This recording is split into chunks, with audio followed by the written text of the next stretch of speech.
I'm your host, Lee Adams, and our guest today grew up in Bethel Park, graduate of Bethel Park High School, went on to Rollins College in Florida and graduated with a Bachelor of Arts in History.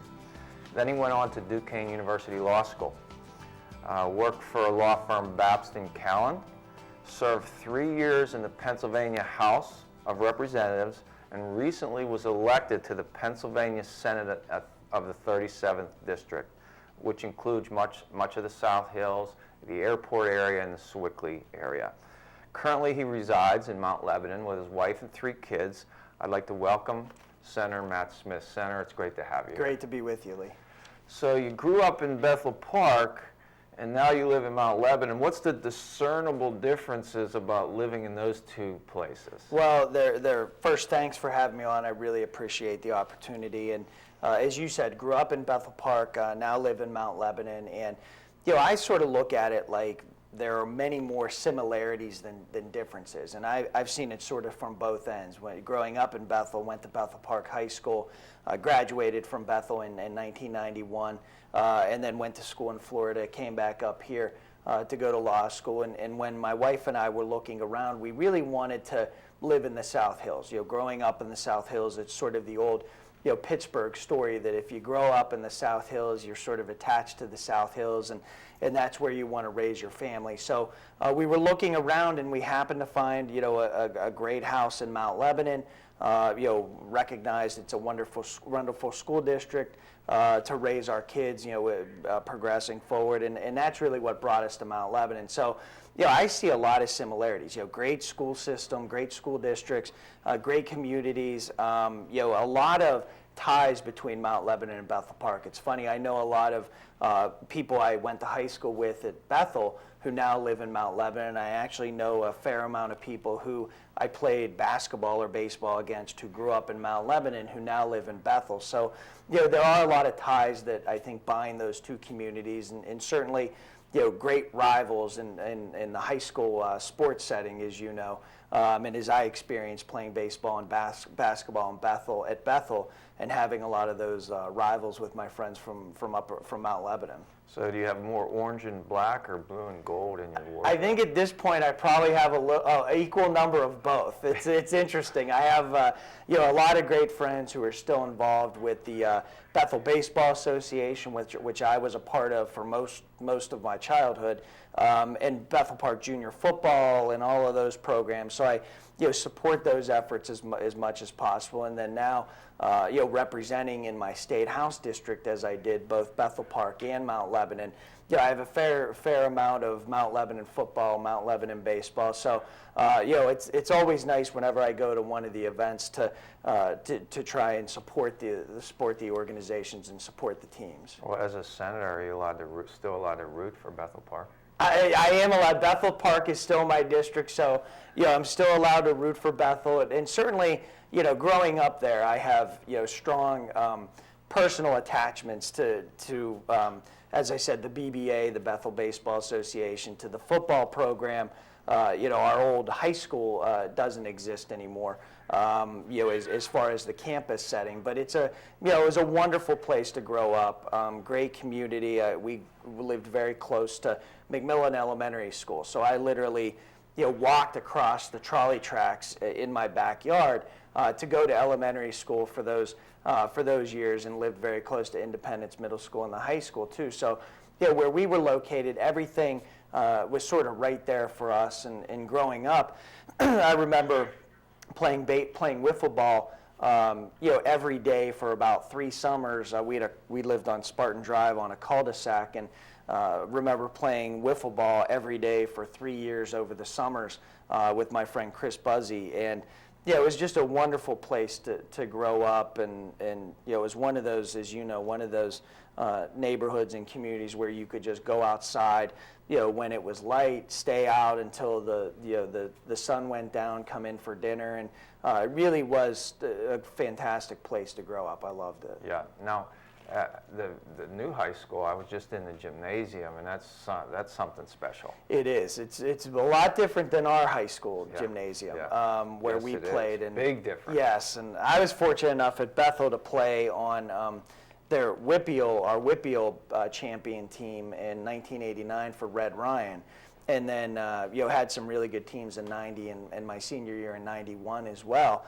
And we had, one of the great things with the old gymnasium was it was really a tremendous home court advantage, because even though it was very small, the students and the fans were literally right on top of the floor. So I think it actually worked to our benefit in a number of games where we had a really excited and rowdy crowd there, particularly with the games against Upper St. Clair and Mount Lebanon and a lot of the local rivals. So you go to school, you go away to school, you come back and do the law school thing, work as a lawyer. So now in politics for so many years, who has been your influences in your life as a person and as a legislator? Yeah, I think just as a person growing up, I'd have to say my parents. I mean, they instilled in me, I think, the right discipline, work ethic, really committing yourself to a project or an idea or a goal. And I think a lot of that actually comes through sports. I think, as I said, playing baseball and basketball in high school and playing all three sports growing up, you are, I think, instilled with the traits that will make you successful later on in life, whether it's teamwork, recognizing how to work with others.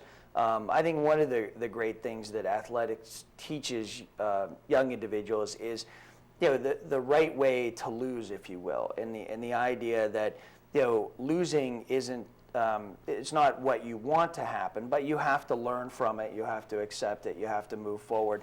And in disappointment, I think, and loss is certainly part of life, whether you're in politics or business or any profession. You have to learn how to, I think, recognize the loss, why you lost, and certainly work the next time to improve from that. And it's certainly something that has helped me in government and politics, certainly with campaigns and recognizing what was the right thing to do, what was the wrong thing to do in a campaign, and improving upon that effort, I think, is something that athletics has really instilled in me.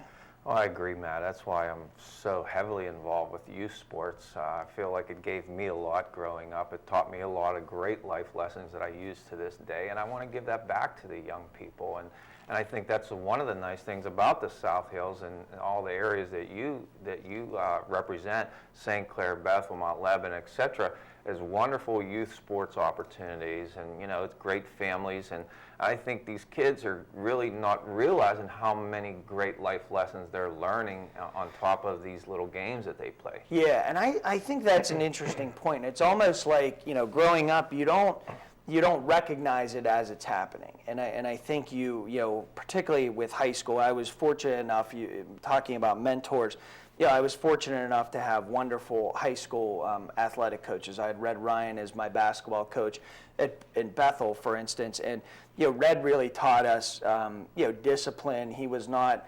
what you would call, I think, a player's coach, but he was very disciplined. He taught us the right way to play. And I think he instilled in us a lot of those life lessons, as you said, teamwork, learning how to handle disappointment, learning how to win the right way with respect and dignity and sportsmanship. And that is something I think that is somewhat unique about what athletics, particularly youth athletics, teaches kids as they're going through the process. No question. So what made you want to get into politics? Yeah, I think that one of the big things early on was, in 2005, the pay raise happened. And, I'd always been involved in local government, involved in volunteering, involved in campaigning. And, I was very interested in it. And I think when that happened, that was one of the things that really led me to getting involved, or at least thinking about running for office and saying, I think I can do a better job out there. That's something that I don't think anyone agreed with, certainly from the public side. And that really led to me, at least initially, considering running for office. And then when I looked at it, I felt like I had things to offer, through practicing law, through growing up in the South Hills. Being able to add something to the debate was something I thought was very important. So you get into politics, and I'm assuming that you go in with some pretty idealistic thoughts about how you want to make a difference, you want to serve, then you get into the legislature and you see that, it's not all that easy to get some things done. So what does that do to you? You're now into what, you had 3 terms in the House and now starting in the Senate. What does that do to you from a challenge standpoint and seeing some of the dysfunction, so to speak? We talked a little bit about this before we came on the air. Where does that take you as someone that's been there and is experienced? Yeah, I think you do experience some frustration. You think that things should happen a lot faster than they actually do. One of the examples I always give is our effort, right from the time I was elected, to downsize the legislature. And people have been talking about that for a long time, and it's something that I've really heavily pushed during my career. And I think, given what the public thinks about it, it's certainly something that should happen pretty easily. And one of the disappointments over my first 2 terms in the legislature was not being able to put that policy forward and actually have a vote on it.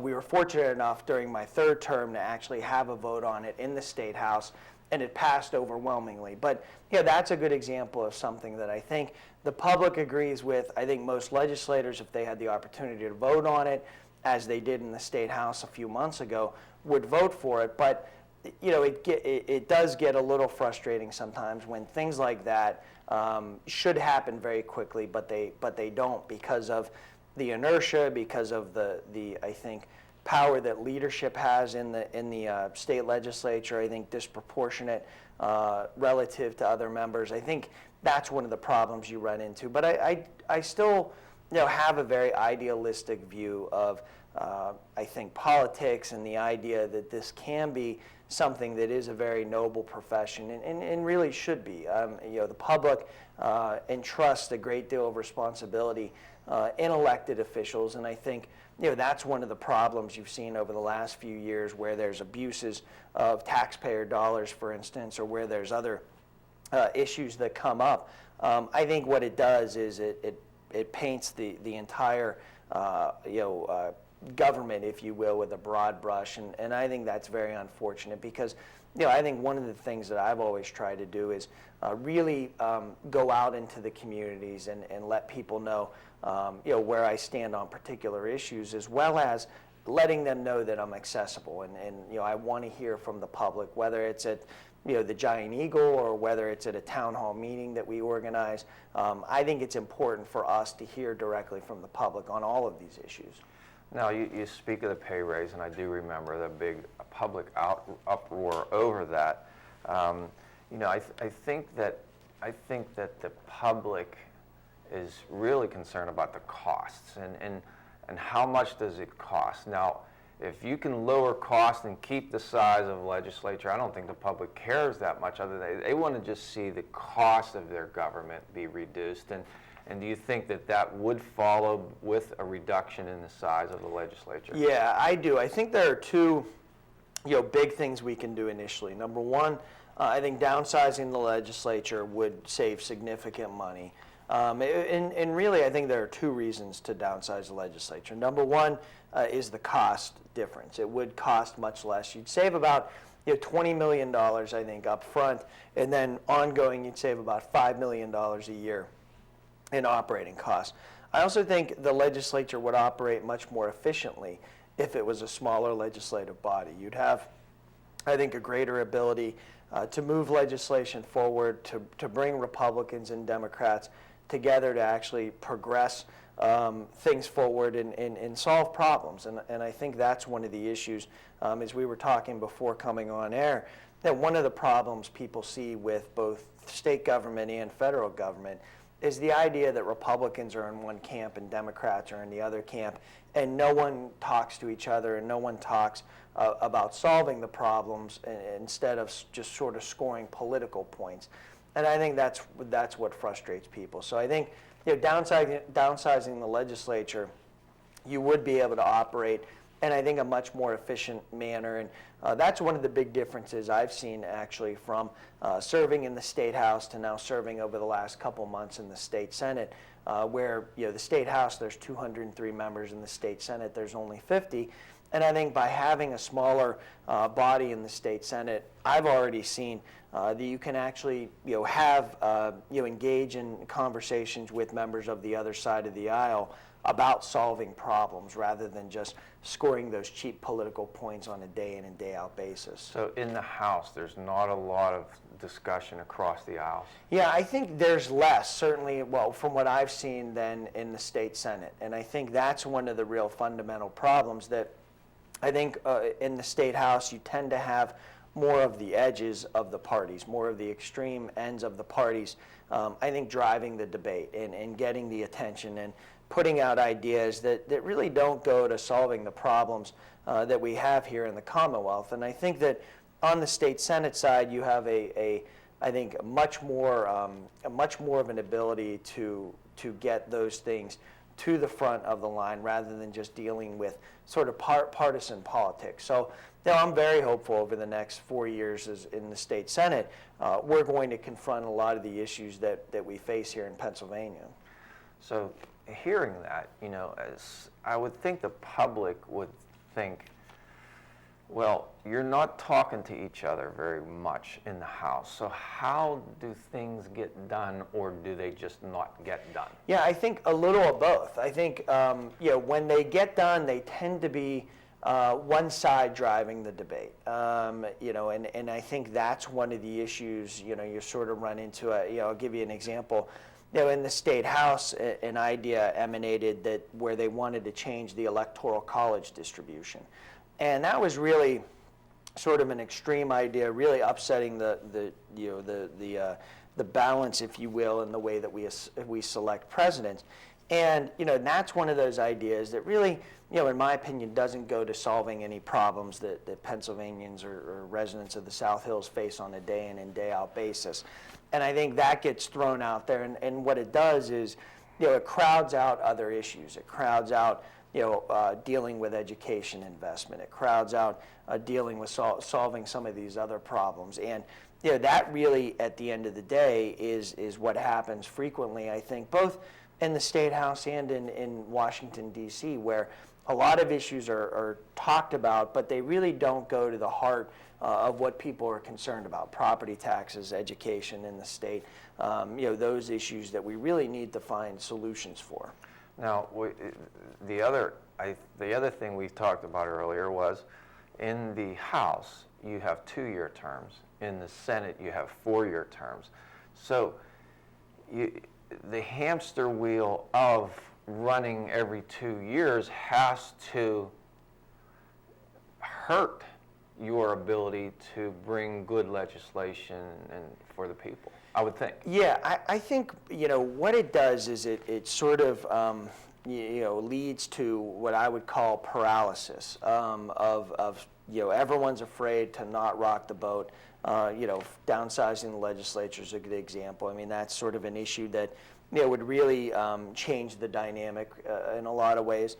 And I think those issues are not brought to the forefront frequently because of the 2-year term and the fact that there is basically a year where folks are out there and then they're back on the campaign trail again.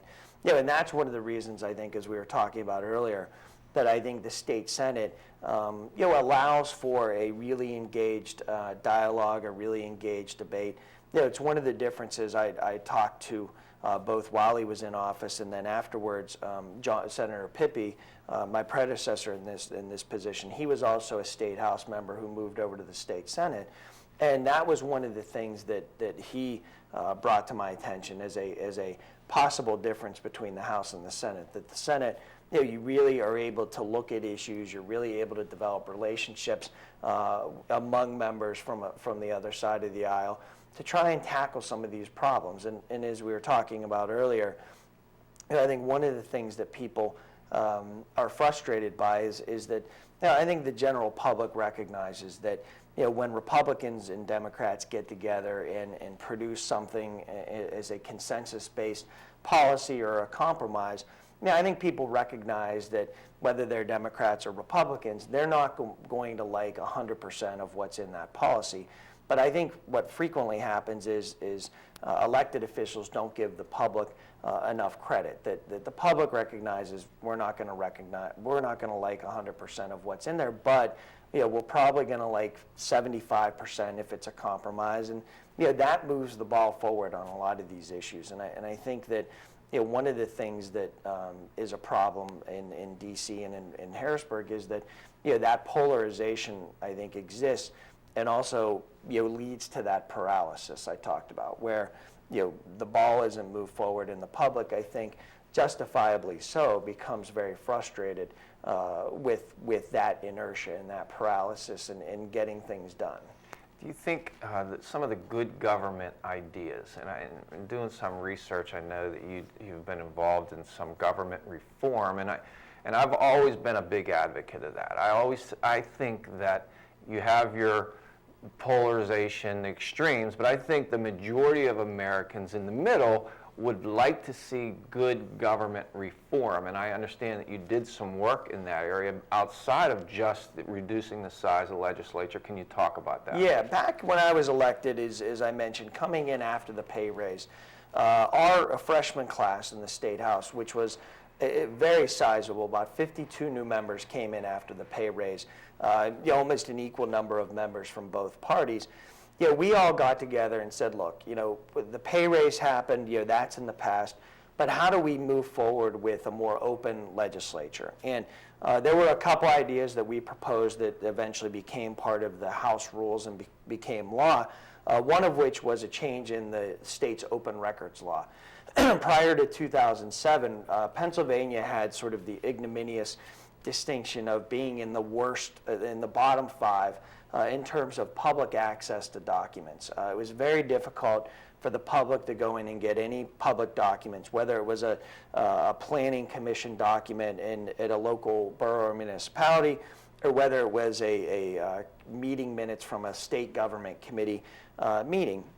So we got together and passed legislation. Actually, one of our local representatives, John Marr, was very involved in this as well, in putting together a much more robust open records law that would allow the public greater access. And what it did was, the big part of it was it flipped the presumption of the burden of proof on its head. So under the old law, for instance, if you were a citizen going in and wanted a document from your local municipality, the burden was on the citizen to prove that they were entitled to that document. What we did was we changed that from the burden being on the citizen to what the law is now. The burden is on the municipality to prove that there's some extenuating circumstance why that document has to be private, whether it's medical records or Social Security information, something like that. But it's a very rare case that they would be able to deny that citizen access to that document. So, it was a huge change in the way that the public can obtain information in Pennsylvania, and that was really the big change that we made. And then, as far as this statutory law goes, and then what we also did was we changed a lot of the internal rules in the House, and John Marr was also a leader on this issue, from eliminating debate after 11 p.m. at night. So for instance, as everyone knows, the pay raise happened at 2:30 a.m. in the morning. What we did was we went in and said, the legislature cannot take any action, debate, vote, whatever it might be, after 11 p.m. at night. So if something's going on before that, it literally, 11 p.m. comes, it cuts off debate right there, right on the spot. We also allowed for what's called a 24-hour waiting period for amendments for legislation to be passed, because one of the problems we saw is the way that the State House used to work was you would have a bill on banking or insurance or something like that. And what they frequently did was it was called gut and replace. So they would gut that particular bill and amend it on the spot with maybe an agriculture bill. So you'd put the agriculture bill into the language of the banking bill. So the banking bill then became an agriculture bill. But the problem was that the members really didn't know that the change had been made, or weren't given much notice that the change had been made. So that would happen, and then 10 minutes later, they would have to vote on that agriculture bill. So what we realized was there were two problems with that. Number one, the members who were voting on it really didn't have extensive information about what the new bill was. And two, I think maybe even more importantly, the public didn't know what was in that bill, and they didn't know that the bill had been changed. The public didn't have a chance to make comments or submit comments for the record. And so what we did was we changed that. So now when that happens, there has to be a 24-hour window between the point that the amendment is made and then the vote actually occurs, so that members have a chance to look at it, so that the public has noticed that it's in there. And that was really a significant change in the way that the legislature had operated, for 50 or 60 years prior to that point. And I think a huge step forward in sort of the internal workings of the State House. So the freshman class of yours made some impact. Yeah, there was a lot of impact, and I think the one key thing is we did it in a bipartisan way. And as some folks will remember, back in 2007, what happened when my freshman class was elected was that the Democrats ended up taking back the State House by a one-person margin, 102 members for the Democrats, 101 members for the Republicans. So it was a very closely divided State House. And what the freshman class did was we got together and thought, what way could we really, I think, put our stamp on bipartisan reform? And we elected, the Democrats and the Republicans actually elected a Republican Speaker of the House for my first term in the State House. We had a Republican Speaker of the House who basically ran the State House. I mean, that's what the Speaker does. So it was an interesting dynamic, and I think one that led to a lot of the reform measures that we were able to institute. The Speaker's name was Denny O'Brien, and Denny actually instituted a commission called the Speaker's Commission on Legislative Reform that produced a lot of the reform measures that I mentioned a little bit earlier. And I think one of the reasons that we were able to do that was because we had folks from both sides of the aisle working together on those significant issues. And I think without both sides working together, if it had just been one side or the other, I don't think it would have been as strong or robust as the laws and the rules we were able to change. So you made some accomplishments with that freshman class of yours. What's out there that you'd like to do? What would you like to do with government reform? You're saying that the reduction in the size passed the House. Is it in the Senate now? Yeah, the way that it works, and that really to me is the mother of all reform measures, because of what the public thinks about it, because of sort of the momentous, I think, change that it would entail. And you're right. Right now, it passed the State House last session. So it passed in May. Unfortunately, we sent it over. I enthusiastically supported it, as did both sides of the aisle in the State House. We sent it over to the State House. Unfortunately, we sent it over to the State Senate. Unfortunately, the State Senate sat on it, didn't take any action on it, and that was actually one of the big reasons I wanted to run for the State Senate, was to try and bring some of this common sense over to the State Senate. Unfortunately, the State Senate didn't take any action on it, so at the end of the session, it just died. So we're basically back at square one, starting to push it through both chambers again. I'm a co-sponsor of the bill to downsize the legislature and the State Senate. There are other members from the State House who continue to work on the issue. So I'm very hopeful. We've got another 2-year period in which to actually get this bill done.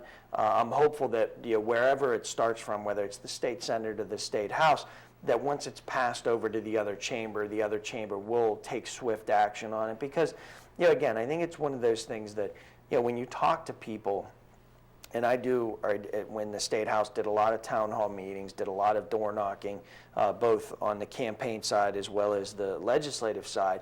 And when you talk to people, the public is overwhelmingly in favor of downsizing the legislature. So, no, I think it's important from a substantive standpoint because of the cost and efficiency reasons I talked about earlier, but it's also important from a symbolic standpoint as well, that I think the public, when there's overwhelming support for an idea like that, the public wants the legislature to take action on it. And that's one of the, again, I think one of the frustrating things from the public when you go out and talk to folks, that they don't understand why this particular policy idea just can't swiftly happen, and then we can move on to other things. So you think about why doesn't it happen, and you kind of think, well, maybe the perks and maybe the privileges of being a legislator in the state of Pennsylvania and all that come with that, the benefits that come with that, outweigh the fact that you're going to have somebody voting against possibly eliminating their own job. So that's got to be the fundamental challenge or hurdle there. Yeah, I think that's a challenge, but I think the bigger one is really, as I mentioned, once it's put up for a vote, as it was in the State House, it passed overwhelmingly, I think 150 to 50 or something like that. Yeah, I think the bigger challenge is getting leadership on board with it, and that's leadership from both sides of the aisle. I don't think it's something that is necessarily a partisan issue as it relates to leadership. I think we need to get leadership because leadership in the state legislature controls a lot of the agenda and what's put up for a vote. So I think that one of the key things we've got to work on moving forward now in the new session is getting leadership early on to put it up for a vote. Because once I think it's put up for a vote, as happened in the State House a few months ago, I think it would pass overwhelmingly. But it's a matter of getting the leadership of both parties to put it on the agenda, get it run. And I was in the State House actually very hard. And one of the big changes and one of the reasons why it was able to come out of the State House was because we finally got the Speaker of the House, who's a Republican now, Speaker of the House, Sam Smith, on board with the idea of downsizing the legislature. It was actually Sam Smith's bill to downsize the legislature that we voted on in the State House. So that was a real breakthrough. I'm hopeful now that I've moved over to the State Senate, I could start to work on the Senate Republican leaders to put this bill at least out for a vote. And I think that's what the public wants us to do. So that someone's in their home watching this interview, and they're civic-minded, and they have some energy, and they'd like to help in some way. So what can you say to that person that's sitting there saying, boy, I would really like to see that happen? Is there an organization I can get involved to help get that message to the leadership, or what can I do? Yeah, the League of Women Voters has been at the forefront of the issue of downsizing the legislature. So that in terms of a local community group, the League is right there at the forefront. So I would strongly encourage anyone who's interested in the issue to contact anyone with the League of Women Voters, whether it's Allegheny, Washington County, any other area where the League is active. They've been tremendous. And then I think the other thing from sort of a governmental standpoint is reaching out to, as I said, the Senate Republican leadership. I can certainly provide that contact information, or folks can look it up online. And I think that's, I think one of the things that is very effective is for legislators to hear from the public, even if those individuals are not constituents, not technically constituents of that particular legislator, because I think it does raise someone's antenna when they start to hear about an issue from a concentrated number of individuals, even if those individuals are not directly constituents of that senator or that representative. I think it's a great way to try and build grassroots support, and as I said, we can certainly provide the contact information for those individuals, because I do think it is important for them to hear from the public. So you're saying emails, letters, phone calls can be a good thing? I really think that it is. I mean, I think that particularly when it's a concerned citizen who sits down at their computer to send an email, or sits down to type or write a letter, or sits down to make a phone call, I think those things are very impactful, and I, is my constituents from my state house district will certainly, I think, confirm. I mean, I think it's important, from my perspective, to reach out to those individuals directly, whether it's a letter back with sort of additional information, whether it's a phone call back with additional information or questions, whether it's a local town hall meeting. I think those things are so vital, and those communications between the public and legislators, I think, is really what makes a democracy and a republic very special in many ways. You go out and you do a lot of events, you see a lot of people, you talk to people. I'm curious, it just strikes me that you're here for noble reasons. You're here to try to really help reform the government and do the best job you can. But I'm sure you run into people that take shots at you. So how do you handle that just personally? Because you have your good intentions, yet, I mean, you're voting to reduce the size of legislature, which I think the majority of Pennsylvanians, as you said, overwhelmingly support. So you're out there, you're doing what you do, and someone comes in and takes a shot at you. How do you handle that personally? Is it hard not to be defensive and take that personally? Yeah, I think that the big thing you have to do is you recognize early on that everyone has their perspective. And I think, again, that's what makes our, country very special, is that everyone is permitted and not just permitted, but encouraged, I think, to express their views, whether it's in a public square or whether it's to their legislator or their congressman, whoever it might be.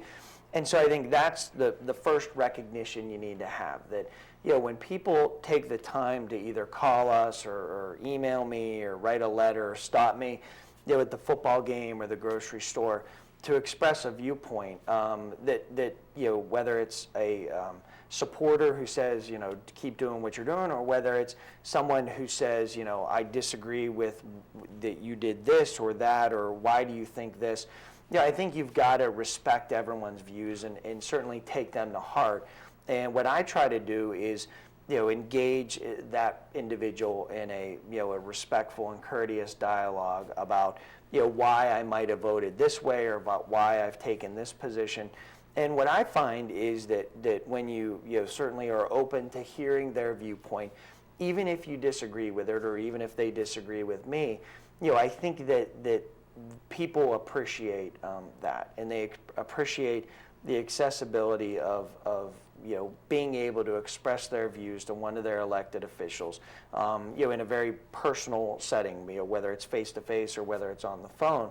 And I think that process really helps, I think, both the elected official and the individual to understand a little bit better why someone disagrees with their position. So I've always found those encounters, to be actually very constructive and helpful. I frequently, learn something new about an issue that maybe that individual, they could be, for instance, an accountant who may have a special expertise about Pennsylvania tax law, and they may disagree with something I did, or they may agree with something I did, and they may have a little bit of a different perspective or a little bit different and maybe more extensive knowledge base if that's their area of business. So I'm always interested in hearing from constituents, both who support me and also who disagree with me on particular issues, because I think it makes me a better legislator and a better elected official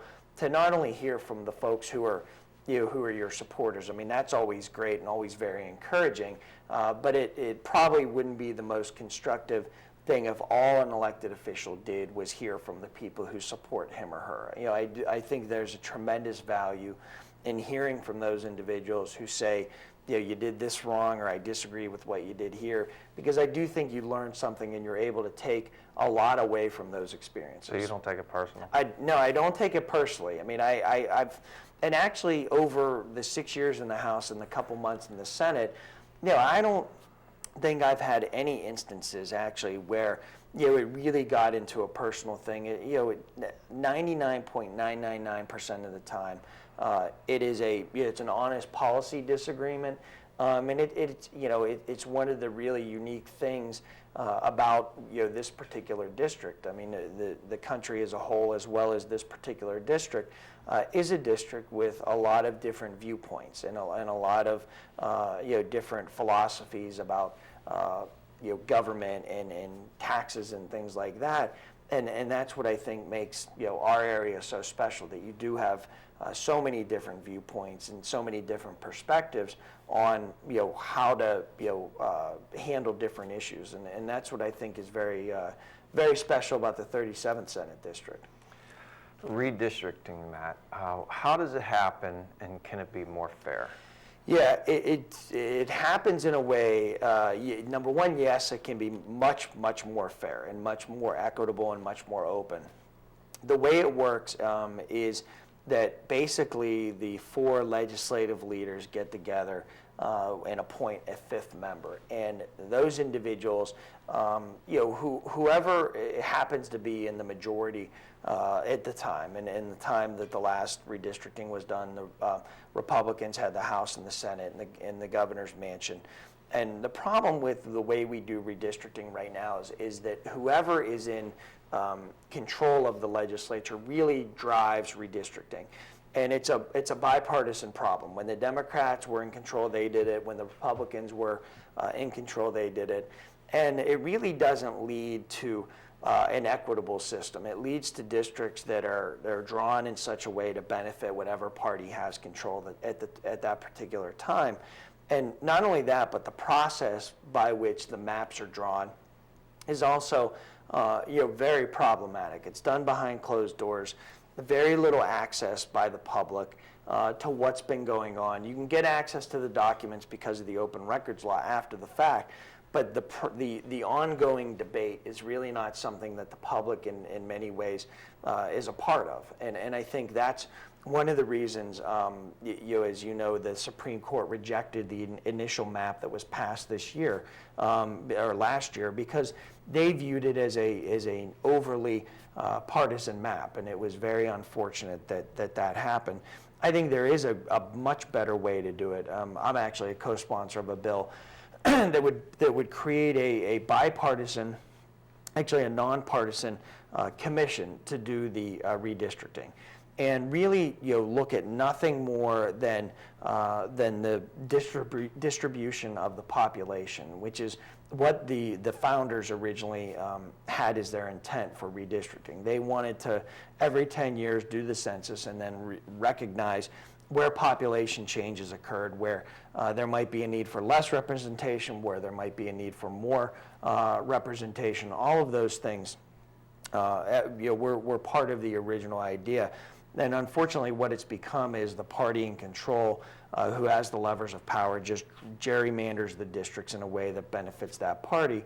And that's why I think we really need to look at redistricting reform as one of the big things moving forward. Redistricting reform, campaign finance reform, I think are things that would fundamentally change the way that we run elections and the way that we have representatives elected, both in the State House and in Washington, D.C., in a much more equitable way. And I think what that does is, when you have districts, for instance, and this is the result of the redistricting process we have right now, when you have districts that are 80 to 90% Republican or 80 to 90% Democratic, what happens in those districts is they tend to be, the elected officials in those districts tend to be very partisan. So they're only worried about a primary election challenge. So they sort of move to the right or they move to the far left.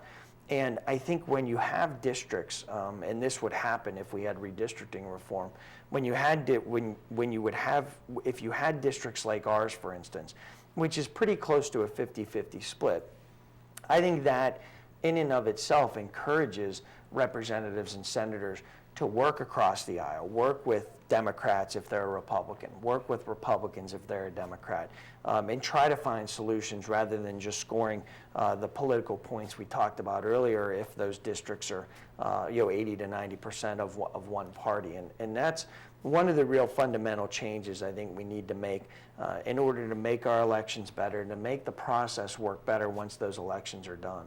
Seems like a pretty common sense kind of a fix, but yet politics gets in the way, and that's just reality, right? Yeah, and I think that, it's one of those examples, again, where you do have bipartisan consensus from rank and file members to change the way that we draw districts. Republicans support it, Democrats support it. One of the big problems, again, in the legislature in terms of getting it done is driven by the leadership, and there's a hesitancy, I think. My experience from the House last year, there was a hesitance from the House Republican leadership to actually moving this legislation, and it is something that is agreed in many ways upon by the rank and file members of the House and the Senate. Yeah. And so where can somebody go for that? I mean, you talked about the League of Women Voters before, but yet there are some good government reform groups out there, right? Yeah, Would that be somewhere they could go to help to push, just even though this is not something that a lot of people hear about, redistricting, because it's not affecting their pocketbook, but the fact of the matter is it could really make, I'm thinking, a better, more functional legislature. Yeah, I think Common Cause is one of those groups that has been very active in reforming the structure of, as I said, both from a redistricting standpoint, as well as downsizing the legislature. I mean, they've been really at the forefront. They've also been at the forefront of campaign finance reform, which is we are in dire need of here in Pennsylvania. Where are we with that, and what's the problems, and what can be the solution? Yeah, I think campaign finance reform, when you talk about it now, the amount of money involved in state legislative and state senate races is really astronomical. And one of the ways I think we can change that is by limiting the amount of money that flows into campaigns. And what I would think is a great proposal that I'm a supporter of, as well as many Democrats and many Republicans support, is a limit on the donations from political action committees to candidates. That's one of the things we can do. We can limit that. The bill that I'm a supporter of limits it to about $4,000 per election cycle, and limit the amount that individuals can donate to a campaign as well. And I think what that would do is you take a lot of the money out of the political system and you take it out of these campaigns, and I think sort of open it up a lot more. I've always said, the best campaign is a campaign where both candidates are out there talking directly to the public, whether it's at a forum or a debate or a town hall meeting, where there's an open engagement with members of the public, as opposed to what campaigns are now, which is frequently just the 30-second television ad that everyone sees every 2 years or every year from Labor Day through the election. And I think at the end of the day, I think this particularly happened last year, where there was so much money involved. And what for instance, the United States Supreme Court opinion in Citizens United allowed was all of the money flowing in unregulated to third parties. So the public last year saw not only the candidates running ads, but they also saw literally hundreds of millions of dollars in third-party groups coming in and running ads. So, as everyone I think would attest, from basically Labor Day last year through the election, you turn on the news, you turn on a program, it was literally nonstop political ads. And I think that the public gets frustrated by that. I think in many ways candidates are frustrated by it, because that has really become the primary means of communication. And I think that over the long run is a detrimental force to elections and to democracy, where all we're doing now is the 30-second television. And I think we've got to go back to the system where you have the hour and a half, 2-hour debates with the candidates, with people allowed to ask questions. That happens far too infrequently in this day and age because of the over-reliance on the 30-second television ad. Well, I had a chance to talk to ex-President Clinton when I went to vote one day, I went out for a run, and I come back to Lincoln Elementary in Mount Lebanon, and there's President Clinton, and I had about 6 or 7 minutes with him, and I was asking him about the influence of money in politics. So I think that it's just so important, because I think the public just gets so tired of these attack ads from the last several months of the election, and you just sit there and you just glaze over it, and what are we really learning other than who has the most money to put money on TV? So it's tough. It's tough, and there's a lot of good things that can happen. Now, so, piggybacking on to that, political courage. Abraham Lincoln, the movie's out now, and it just shows how difficult a road he had to abolish slavery. Harry Truman, desegregating the military, he really energized the civil rights movement. And these were and he grew up in a racist household, and these are things that were tough to do, that people were telling them this is bad for your political career to try to do these things. So where can you say your political courage was shown in your career? I think it's really, early on in the legislature, as you said, we had a lot of issues with, pushing a lot of the reform issues. And then when you heard, a lot of the stuff that happened with Bonus Gate and the Attorney General investigating the legislature, and there was a lot that went on there that really, I think, disturbed a lot of the freshmen. So I think one of the thing that I would point to is that very early on in my political career, as I said, in Harrisburg, the leadership is very controlling, and they push a lot. They control the agenda. They control your ability to be able to introduce legislation, to do things. They control pretty much, particularly early on in our careers, in my freshman class member's career and my career, they control a lot of that. So one of the things I think I did early on was I really went after our own leadership. I think it great, personal expense and sort of issues that came up, but I think I thought it was important to do, and I was actually the first freshman of my class to call for the resignation of our leader at the time, Representative DeWeese, because I thought it was the right thing to do, and it was not an easy thing to do because he basically controlled everything. But I thought it was the right approach. I thought it was something that was necessary, to move the ball forward, to try and develop a clean slate when it relates to Harrisburg, and that was. At the time in particular, sort of in hindsight, it looks differently. But at the time, Representative DeWeese was, the person in charge of the legislature. So as a freshman, it was a difficult, I think, thing to do. Not a difficult decision so much, but a difficult thing to do to challenge someone who had such institutional power and really say, enough is enough. We need to turn the page. We need to start fresh. So that that's the thing I've always pointed to as a very difficult action to take, if you will, and something that sort of put my support in jeopardy, put my ability to move legislation in jeopardy. It really put a lot of that at risk. Well, Senator, I've been doing this for 17 years, and I've had a lot of legislators on the show, particularly running for office. And I have to tell you, I'm going to add to that, and I'm going to have to tell you that I very rarely hear someone in your position speak so much about government reform and all the really good things that could enhance and make our government more functional and better for the people. I don't hear a lot of people coming in talking about these things and being part of these things. So it's very refreshing for me to hear you say that. Well, and it's a compliment to you. Thank you.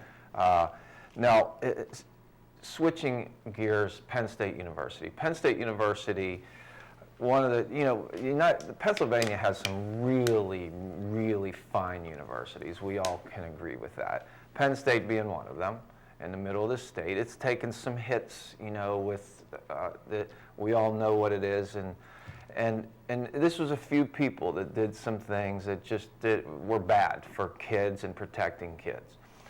So we hear all about that, but I go up there, my kids go up there, and this past weekend, their thon, which is the dance marathon, it's been going on for 30-some years. These students, just students only, raised over $12 million for pediatric cancer. And aggregately, they've raised over $100 million. In the last 5 or 6 years has been 50 of that $100 million. So they're doing some incredible things, but yet we don't hear about that because we hear all about the salacious stories. Yeah, I think it's a tremendous testament to the kids who attend Penn State, what they were able to do with Thon, the money they were able to raise, the awareness they were able to bring to pediatric cancer. I mean, it's a real, really tremendous thing that we have so many young adults who put in the time not only this weekend, but the organization of something that large. Is not something you sort of pull together in a couple days, a couple weeks, couple months. I mean, that's really, a multi-year long process, and they've really built that event up to the point at which it's so impressive now. The money raised, is off the charts, and it continues to grow. I mean, it's one of those things where you could sort of, see it growing every year, and who knows what they're going to be able to do in the future for that, great initiative that they're taking part of. And I do think, it's important for us to not lose sight of the fact that there are a lot of tremendous things going on at Penn State, whether it's Thon, whether it's the research and development that occurs at Penn State, and I think that we've got to make sure that you certainly focus on taking any corrective measures that are necessary to prevent such a horrible tragedy from happening again, but at the same time recognizing that there are so many great things, there's so many great parts of that university that we all can take great pride in as Pennsylvania residents, and certainly from the state end, I think it's necessary, on the higher education funding side to make sure that we continue to make the investments that we know pay off at Pitt and Penn State and other state schools. Matt, another thing that this state is known for, and I'm not sure everybody knows this, is some of the hospitals and some of the medical research and some of the medical technology that's going on. In Pittsburgh in particular, it's one of the transplant centers of the world. And there's pioneers like Dr. Thomas Starzl, who was the liver transplant pioneer, and all these, doing some incredible things. There's 117,000 people on the organ transplant waiting list nationwide. 19 people die every day because of a shortage of organs. The state of Pennsylvania is in the middle of organ. About 45% of residents in Pennsylvania are signed up to be organ donors. And that's better than West Virginia, which is, the last I read was somewhere in the 29-30% range. Texas down in 5% range. So we're in the middle. We're in the middle. So we're not the best, we're not the worst. But yet, more can be done. And there's thousands of people every year that die. And we in Pennsylvania, I think, have you can check the box and add $1 to your registration. And I think that has raised the numbers in Pennsylvania by some of the funding and some of the education that goes on. There's two things I want to ask you about. And I just read this, I'm kind of surprised to see some of the states are doing this. I didn't think some were. In the state of New York, they had a bill to vote on. If you want to be an organ donor in this country, you have to voluntarily opt in. In the state of New York, they brought a bill to vote on it's called opt out, meaning that if you do not opt out, you're going to be an organ donor. Well, it did not pass. Maryland's now bringing it up, New Jersey, Virginia, they're bringing this issue up.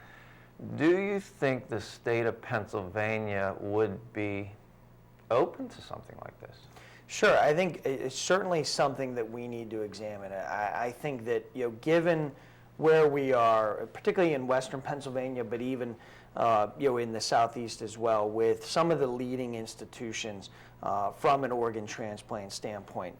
Thomas Jefferson in Philadelphia, UPMC here with Dr. Starzo and all the great work that they're doing at Pitt and UPMC on the issue. I think we've got to make sure that we're doing in Pennsylvania whatever we can to make that 45% number increase, whether it's a incremental increase or whether it's an increase that we can bring in through the opt-out issue, an increase we can bring in immediately. And so I think it's certainly worth examining. I think that Pennsylvania is probably, given our medical institutions, a pretty good case where an issue like that can be brought up and brought to the forefront. So I appreciate you bringing it up with me. We'll certainly take a look at it because I think it is something important.